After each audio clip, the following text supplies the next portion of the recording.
Welcome back. One Bills Live. John Murphy, Steve Tasker. We're doing our best today. We're on the radio only, and we got a guest on the telephone line. He played 9 seasons in the NFL, all with the Bills. Bills first-round pick in 2009. Now he's the radio color analyst on the Bills radio network. Happy to have Eric Wood on the line with us. Hello, Eric. Happy birthday. A couple days late, but good to talk to you. How you doing down there?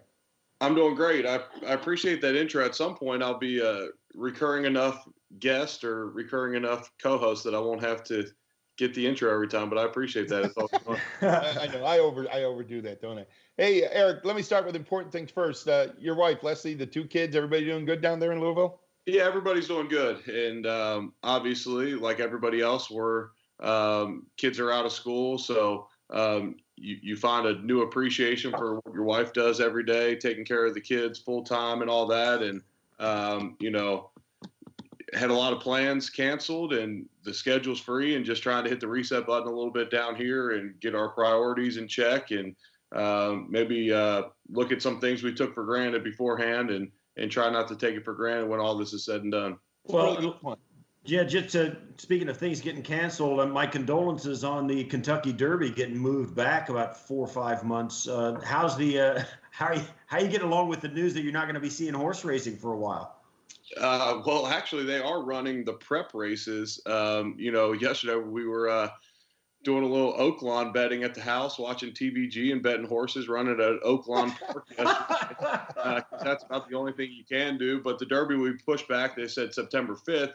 And if the NFL and college schedule goes as planned, I will be calling the Bills' 4th preseason game with John that Thursday. So that'll cut me out for Thurby, we call it in Louisville. The Thursday before the Derby, which is one of my favorite days of the track. And then I'll be going straight to my college game, that's the opening weekend of college football. So I'll be missing the Derby this year. But you know what?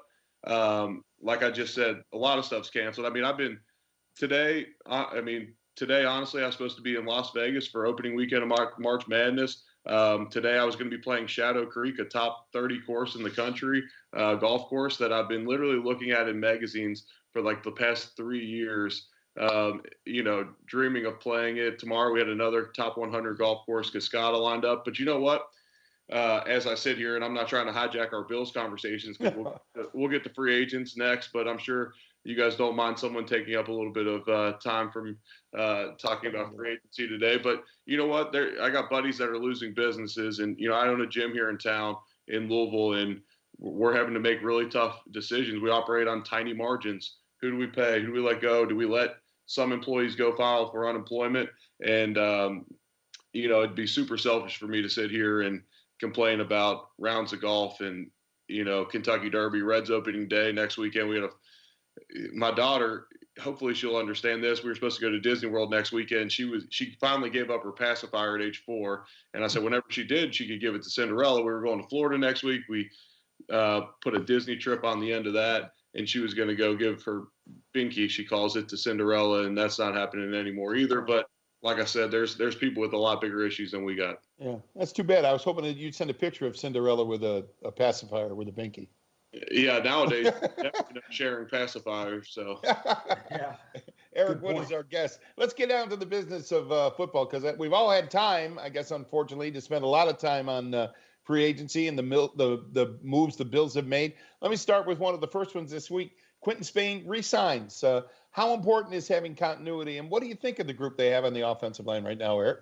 I think it's awesome that they're set up to just run the same 5 guys, assuming everybody's healthy heading into fall camp and all that come August. They could potentially run the same 5 guys out there again this year, the same 5 guys in the same offense this year. That's valuable. The continuity's there, the talent's there. They produced at a high level last year, and you put another year experience under a lot of their belts, and you got to like that. There was times last year where Quentin Spain had a little bit of ups and downs from a physical standpoint on the field. There were times where I don't want to say he was the least effective blocker, but there's times where you might say, could Cody Ford hop to guard? Is there a better option at tackle? But you know what? I loved what the Bills did in free agency last year. They brought in a ton of bodies. They said, we're going to let the cream rise to the top. And the group they put on the field last year was excellent. And all the things you hear about in regards to Quentin Spain, the things you truly appreciate about him is the stuff that you hear come from the locker room. And when you hear the guys talk about him, you hear about how valuable of a re-signing that is. How are the Bills making a mistake, Eric, by standing pat with the same five guys, not trying to get better? Certainly they want to, you want competition and all that. And I know continuity is a big thing. But this is an offensive line that took a big step forward. In 2018, they really struggled. Last year, they were much, much better with the addition of Mitch Morrison, 4 new starters along with Deion Dawkins. Are they missing out by not trying to get better? Well, and you know what? They may still add pieces. Who knows what they're going to do with that second-round pick? Who knows if they move up in the draft? Who knows if there's another free agent piece that they bring in? All I know is that they have a lot of good bodies in that room. They have a lot of guys that have played in the NFL, have starting experience. And in today's NFL, good offensive linemen are hard to come by. It's a reality. I mean, there is porous offensive line play across the board in the NFL. And the fact that the Bills almost have an abundance of talent where they're trying to mix and match and see who's the best 5 to even get on the field, that's a luxury. And not to jump the gun, but it seems like what they did on the free agent front last year with the offensive line, they're almost doing on the defensive line this year to solidify that front and say, look, yes, we're adding bodies. No, we're not cutting Trent Murphy at this time. We're going to go into camp and we're going to see, of these 10 quality defensive linemen, let's see who the final 8 are, or 7, or however many you end up keeping. Let me ask you an offensive line question, Eric. And I think we kind of talked about this a little bit during the season, but now we're 2 months removed from the season with additions and subtractions coming to the offensive line. Where does Cody Ford belong in year 2? Does he belong inside at guard, do you think, or should he play outside again at right tackle? I think you put your 5 best on the field and you have the luxury of him playing guard or tackle. I thought last year he got better and better as a tackle as the year went on. There were times where they left him one-on-one against elite pass rushers in the NFL as a rookie, and he played well. Does he have the prototype measurables for the tackle position? Are his arms maybe too short? If you're looking at combine measurements, maybe. Would you like him 6'6" instead of 6'3"? Maybe. But you know what? You have a guy who played at a high level as a rookie at guard and tackle, and I think you just have the luxury of playing him at either or. And then down the road, yes, you want to get him solidified at one spot. But, man, what a luxury pick that was in the second round to move up to get Cody Ford and have him play at a high level at both positions last year. Well, one of the things about last year that they had in the rotation was Ty Nsekhe was in and out at right tackle. Certainly they tried to keep him healthy enough. They gave him a lot of days off during the week and tried to get him on there. But they seemed like a much better offensive line with him at right tackle and Ford down inside. But Nsekhe coming back, and how much can you depend on him to be healthy for 16 weeks? Probably not completely. But to me, them being better with Nsekhe at right tackle and Ford inside says something about where they might want to go with a draft pick or trying to find somebody to plug in there. Nsekhe just wasn't available all last year. And when he was, he played. Yeah, for sure. And during the broadcast, John knows I do this. I'll track drives just throughout the game. I'll write them down. And last year they were doing the rotation of every 2 series, and Nsekhe would come in. And I don't know if it was a slow start because of a lack of experience on offense. There's a number of different factors. It's not just the right tackle position, but it was amazing how many times Ty Nsekhe would come in the game and they would have back-to-back scoring drives with their 3rd and 4th drive of the game with Nsekhe in there. A lot of times that brought Cody Ford inside the guard, whatever it may be, or maybe Cody Ford was just rotating out on the sideline. I see your point as well. I don't know what Ty Nsekhe's knees like coming into next season or whatever was ailing him throughout the season last year. Hopefully he heals up and he gives whoever a run for their money for a full-time starting spot throughout the season. But, if he becomes the swing guy and you got to bring him along slowly, what a luxury to have a guy like him coming off the bench, being able to play left or right tackle. You add Adrian Waddle back into the mix this year. Anybody they add to the draft or free agency, and man, they have a lot of guys that can really play up front on their offensive line. Eric Wood, our guest, he's a color analyst on the Bills Radio Network. I feel like we buried the lead here, Eric. The biggest move the Bills made this week, trading for Stefon Diggs. What do you think of that?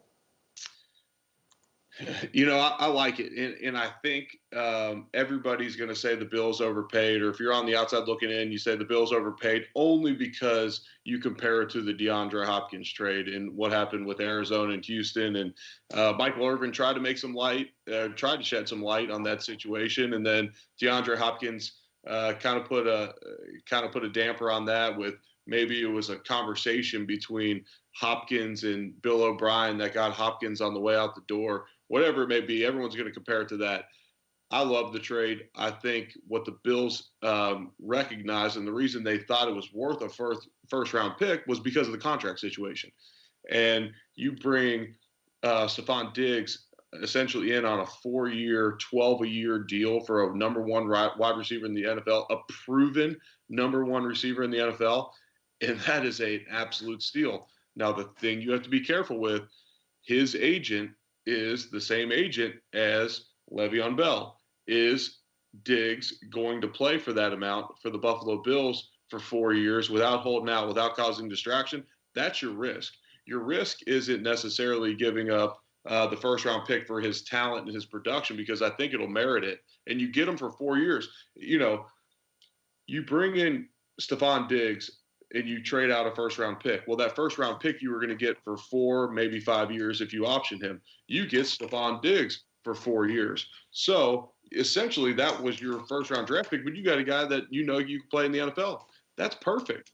The question becomes, is he going to play without holding out for the amount that you signed him for? Can I give you my take on that, though, Eric? And you're closer to this as a recent former player. Look, I get it. The guy probably wants more money. He's 1 year into that big deal he signed. It was a big deal when he signed it now 2 years ago. He played 1 year under it. His production went down from like 103 catches to 60-something last year. I don't know how he's even justified in looking or asking for more money. Part of the reason that made that trade so attractive with the Bills was the fact that he's a reasonable price, $11 or $12 million a year, wasn't it? Definitely. That was my point. Yeah, it's worth the first rounder because of the contract. Yeah, right. If he's playing for his APY, which is probably 16, 17, if he's playing for his APY, that's not nearly as enticing to go after him and give up a first rounder. You give up a first rounder because they've already paid that big chunk on his signing bonus. And I see your point too, John. In this new CBA, I'm not going to pretend to be an expert on the new CBA, but I know that they have put in place, the owners have protected themselves more from holdouts. So hey, I'm pro Bills 100%, and I'm hoping that this all goes smoothly. He shows up, and from all indications, it doesn't look like there's going to be a big stink about it. Well, one of the things this is all great, and you get Stefon Diggs, and you get your offensive line bolstered. You're bringing those guys back. Devin Singletary is going to be a year older, but all this points to Josh Allen, and how much of a difference will a guy like Stefon Diggs make for the development of Josh Allen? Because for me, Eric, it still comes down to how good he can be. No doubt. And I had Brandon Bean on my podcast, and I asked him point blank, are you going to make moves because you have Josh Allen on his rookie at the tail end of his rookie deal? Are you going to make moves to try and win a Super Bowl, similar like Seattle did when they were able to pay the Legion of Boom, their secondary, all that money, and they were able to pay so many guys and they win a Super Bowl? Well, then when it's Russell Wilson's turn to get paid, yes, they're still productive, but they are not that dominant team because they are not able to pay as many people. And he said, yes, we understand that, and that's what they're doing. They're signing a lot of guys right now. The moves they made last year in free agency, a lot of those deals expire right around the time when you either have to pay Josh Allen or not. And so, yes, I think it all comes down to Josh Allen and his development. I love what he did from year 1 to year 2. Hopefully, he's able to make a similar jump, and we'll all be very happy with the product on the field. But back to your original point on Diggs, what does he bring to the table for Josh Allen? Well, he's a guy who could flat out separate. And everybody wanted this big wide receiver. Everyone was enamored with Duke Williams and his playmaking ability, and he's 6'4" or 6'3". We need this big body receiver.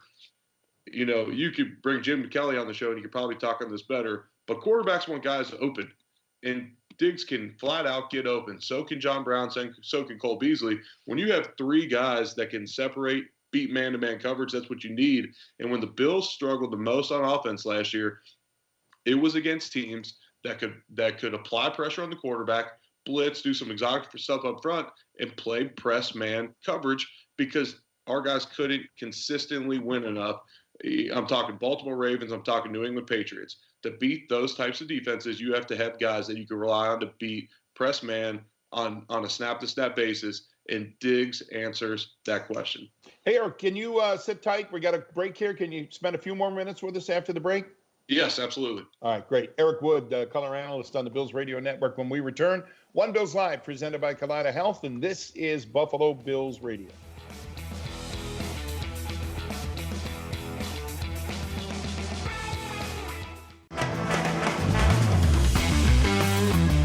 Welcome back. One Bills Live, presented by Kaleida Health. John Murphy in Orchard Park, Steve Tasker in East Aurora. We got our man Eric Wood on the line with us in Louisville, Kentucky. Hey, Eric, overnight it pretty much happened. We knew the Bills might be interested in a running back, and there's a lot of chatter about who they might get.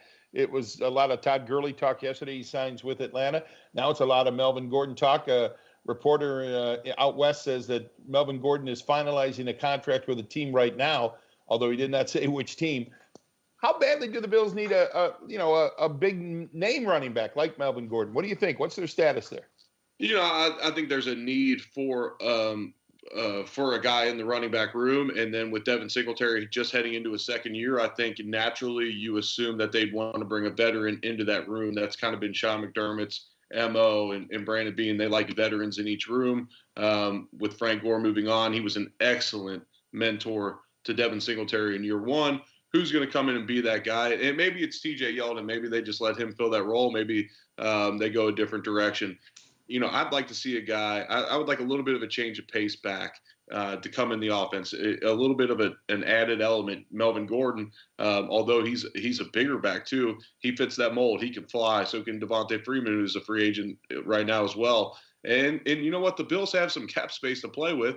And as long as they keep these 2-3 year deals, you're hitting that Josh Allen sweet spot with his contract before you, if he ends up being your franchise guy, and what will probably end up being probably a $35 million a year APY deal, you have the luxury of being able to do something like that right now. Now, do you want to go after maybe another pass rusher, whatever it may be? The Bills have to make those decisions, but Melvin Gordon and Devin Singletary in the backfield would be a pretty awesome backfield.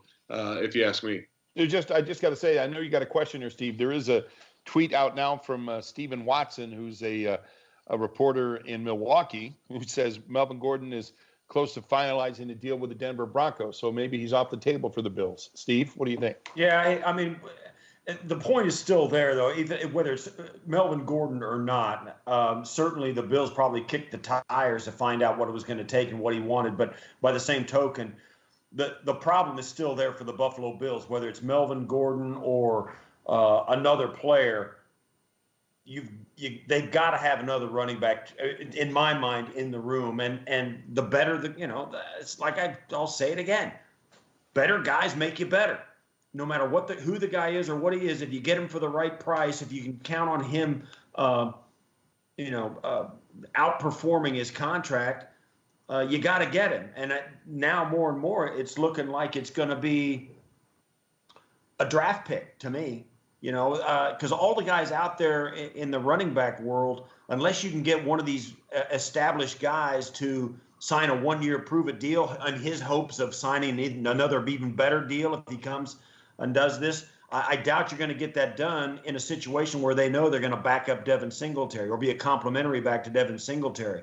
So to me, it's looking more and more like they're going to get a guy in this draft at some point. Yeah, and to my original point, I'd like to see him get a guy with some speed. Devin Singletary is great at getting yards. He's great at getting positive yards, falling forward, but he doesn't necessarily have that top-end speed. And the Bills are in a luxury position where they can be picky, and they have such a solid roster that you don't say, well, I need a guy to come in that can do everything. I'd like to see the Bills bring in a guy that can simply fly and just bring a little bit of a different added dimension when he comes in the game. Hey, Eric, I got one more question for you, and I'm going back a few days. Maybe it was yesterday, a Twitter poll that we had. And sure, they've done a lot this week, right? The Bills signed all those several defensive linemen, of course, made the trade for Stefon Diggs. So what's next? If you were Brandon Beane, what would be at the top of your list of things to do before they report for training camp this summer? With the addition of Mario Addison and some of the other defensive linemen, did you address your need for the edge rush on the defense? And that's one of the areas. The Bills' sack numbers I believe they ended up at 14th in the league in sack numbers. But there was times last year where I just felt like they couldn't generate enough pressure with a four-man rush. And they would get creative, and they would run line games. They would put Lorenzo Alexander at the defensive tackle spot, and they were able to generate pass rush. I love the Bills' blitz package when they do employ it, but there was times where there was a need for an edge rusher that you could rely to get home to the quarterback, and the Bills just don't have one.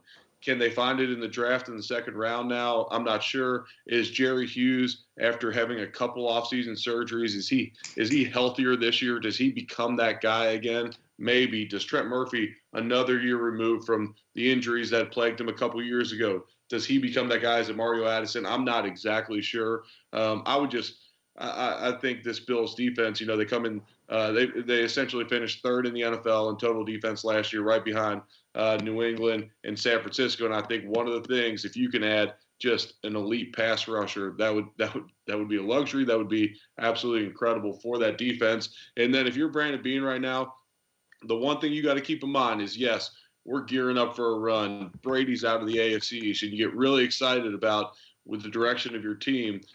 Let's just keep in mind, and I know that they're thinking about this as well.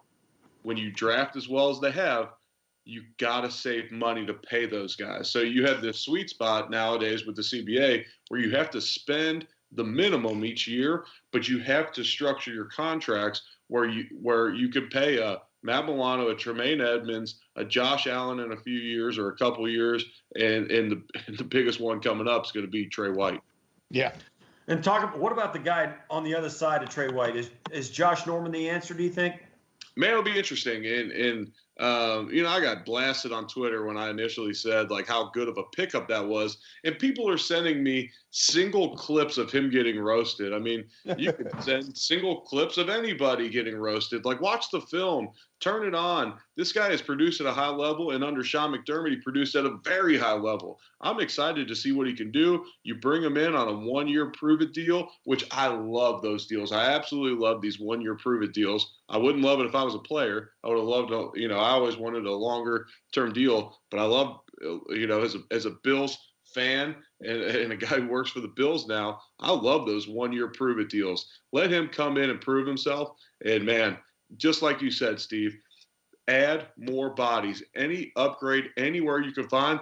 Could the Bills still have been a top 5 defense in the NFL next year with Levi Wallace? Probably. No doubt. He's a serviceable corner in this league. He's a productive player. If Josh Norman returns anywhere close to his 2017-ish form, oh gosh. I mean, where do you go with the football? Right. Hey, Eric, thanks for this. What time's post time at Churchill Downs? You got a race you're watching today? Churchill's not running. Oakland started at 2:30 yesterday. I'd imagine it's around the same today. I got a fun day. My mom and stepdad are finally coming down today to celebrate my birthday, and we're going to hang out with them and practice our social distancing and all that. But it's trying to make the most of this situation, but I appreciate you guys having me on. This was a fun way to spend a half hour. Thanks, I told you, right, Eric. I want to grow up and be like you, Eric. I do. I want to have your life. I appreciate it. Thanks, Eric. Eric Wood, former Bills offensive lineman, the color analyst on the Bills Radio Network.